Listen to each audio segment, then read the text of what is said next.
And so, Vince, that kind of leads us into breaking down those three players. And when we kind of kicked off the offseason, one of the first things we did is we talked about predicting breakout players. Yep. And you went a completely different direction than I thought we were going to go with those breakdowns. Your breakout player was George Takacs, which I think makes it pretty appropriate that we bring that up now because this is a big spring for him. He's a senior. Yep. He has a tremendous opportunity.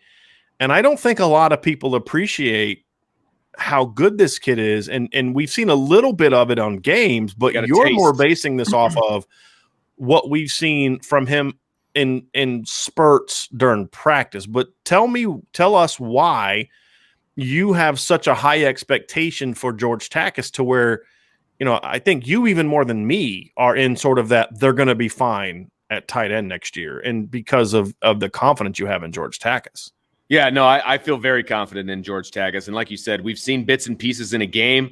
I thought that when he went in, it was the Alabama game, right? That he went in, they just ignored him, it felt like. I think he had, one catch, but he was open a lot more often. And I felt like he could have really been an integral part of that game plan. Now, obviously, he wasn't part of the game plan going in, but once he's in, they didn't utilize him at all. You could just plug and play with him to a degree. It's like, okay, so-and-so's down, but George can do all the things that we were asking that guy to do. And I felt like that was a bit of a missed opportunity by Notre Dame in that game. And you mentioned it. We've seen highlights of him in practice, and what he's able to do. I feel like his time is now. I mean, he's ready to kind of step up and take that number 2 tight end role and just run with it. And I feel very confident in his blocking ability. I feel very confident in his route running. I feel very confident in his hands. I just feel like there's not going to be much of a drop off from the production standpoint. I mean, you said it yourself.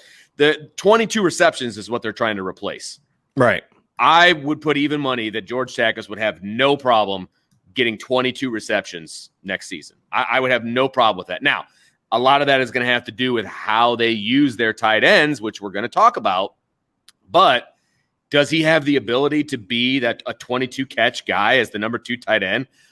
Yeah, no problem. I'm very excited about what he can do. And he could have transferred a long time ago, Brian. And I think he's stuck it out for all the right reasons. I think he's got his opportunity now as a senior. He's a redshirt junior, so he's got 2 years of eligibility left as well. I think that he could be somebody that we're talking about. I mean, that could be one heck of a 1-2 punch with Mayer and Takacs over the next 2 years.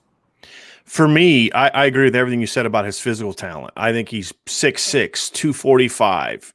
He's surprisingly athletic. I think, if you want to see how athletic he is, go watch the touchdown grab he had against Duke 2 years ago. It was Notre Dame's last touchdown where he was able to flip his hips on a ball that wasn't exactly well thrown, use like his really long arms to go make that grab, and it was a really impressive catch. He's a very good athlete, and we've seen him in practice just make play after play at times. Here's where I am concerned about George Takacs. I have zero doubt about his physical tools, and if he is locked in and putting in the work and confident, he's going to your point, he's the kind of guy that even if Michael Mayer for some reason was not in the lineup, I'd be like, they're fine. They're going to be okay. That kid's really good.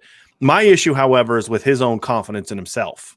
I think that's where George Takacs has had issues in the past is he would, remember earlier we're talking about how when Michael Mayer made mistakes, he didn't let him bother him. George Takacs has been sort of the opposite when he was younger. He would make a mistake and then it would just get on him so bad that it would start compounding mistake after mistake after mistake, and then he would lose confidence in himself. So that to me is my only concern for George Takacs is, number one, is he going to be healthy, which is a concern for every player that's looking to get into that. But number two is, does he have as much confidence in his abilities that you have in his ability that I have in his ability? I think that's going to be the big question for me. And if he does, and he plays confidently and he seizes hold of it, to your point, the opportunity's in front of him. Yeah, it's right there. Sees it now, though. It's right there. Because there's going to be a couple younger players going to be breathing down his neck. And I don't know how long you're going to want to wait for him to step up and make that, seize hold of that position. And so That's the only question mark for me is how does it, I mean, when you got the potential to go to 2 tight end sets and your smallest guy is Michael Mayer, that's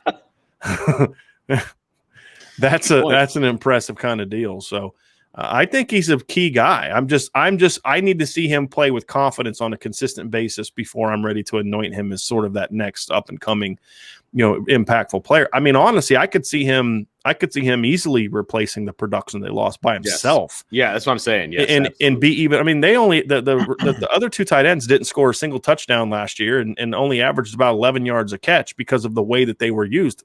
There's no way that George Takacs couldn't replicate and outperform that production if given the opportunity, assuming he plays with confidence. That's the big key. If he plays with confidence, people are around the country like, who is this guy? Yeah. Like, where did he come from? Yeah. How's he been on the roster for the last 3 years? We didn't know anything about him.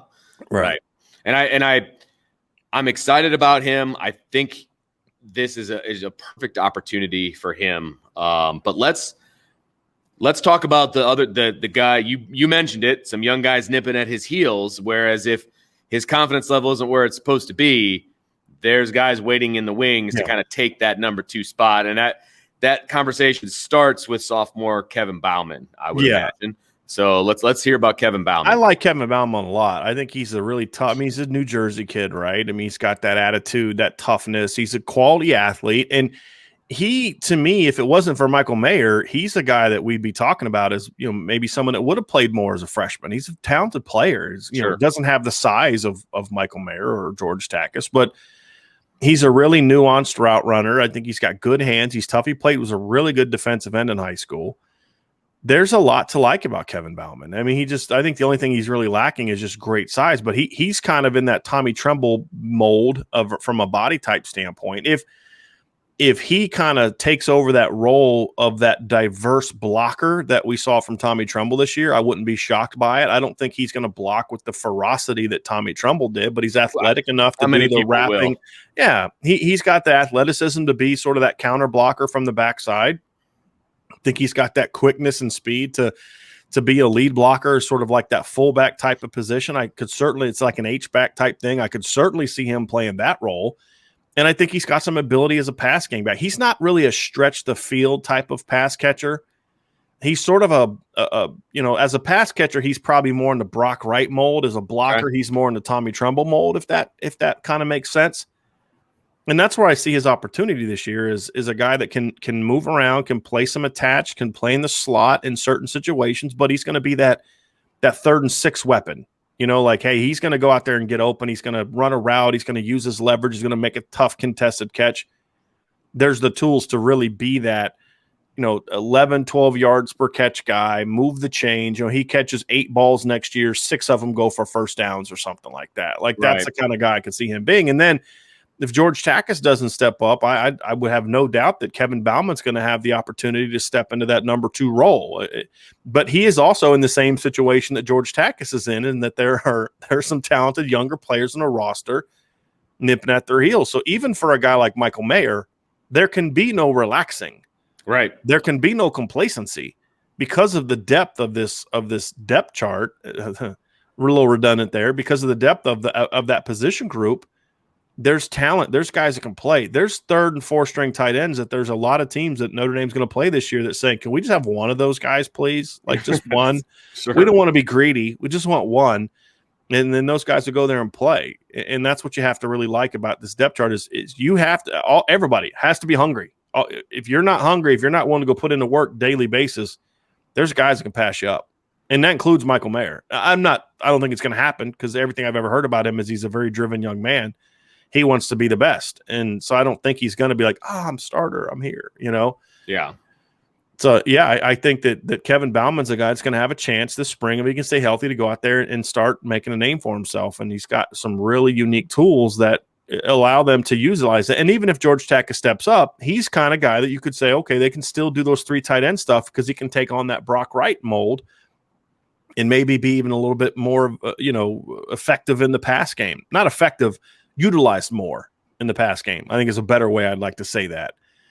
So, yeah, I think there's an opportunity. If Kevin Bauman steps up and George Takacs steps up, you start feeling really good about where you are, and we haven't even started talking about Kane Braun yet.